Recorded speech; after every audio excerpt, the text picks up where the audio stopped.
You see, it's not the art form in and of itself that is sinful, it's the worshiping or the veneration or adoration of these things that is sinful. And we know this from a few different verses in the Bible, actually.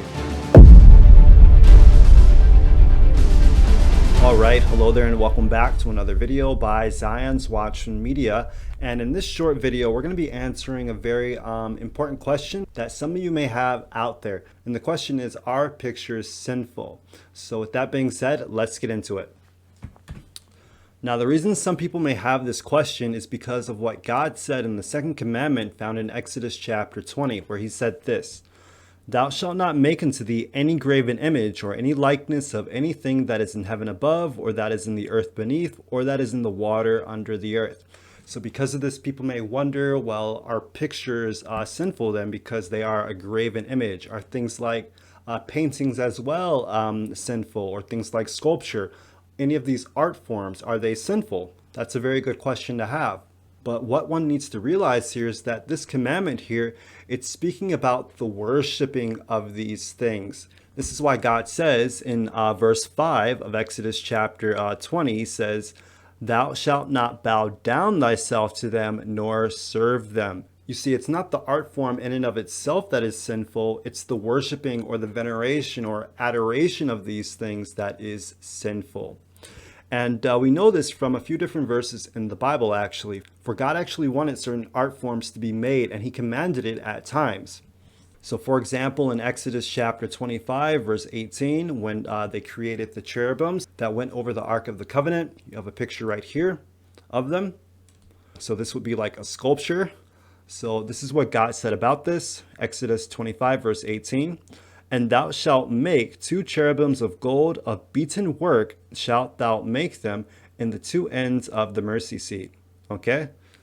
And in 1 Kings chapter 6, verse 29, when the temple was being built, God had commanded the people to create these art forms.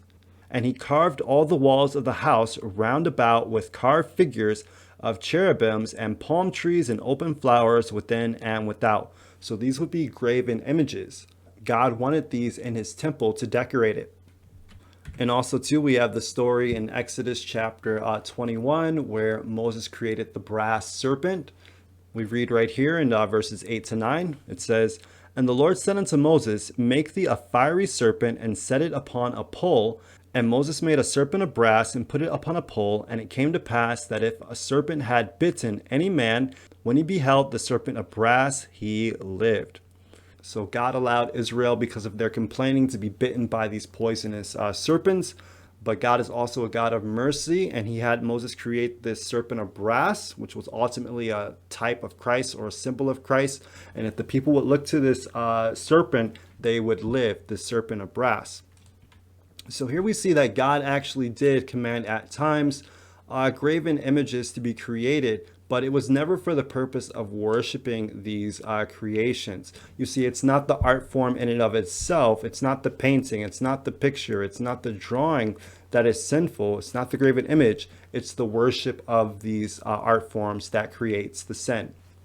And it's interesting with this story in Numbers chapter 21 that later on in time, this brass serpent would actually be destroyed because the people of Israel, they had started worshiping it. It's another proof that the sin is in the worshiping of these things. So we hope that this gives you a better understanding of this issue and that you now see that pictures are not sinful. Some of you guys may have been wondering that. A picture of Jesus is not sinful to have.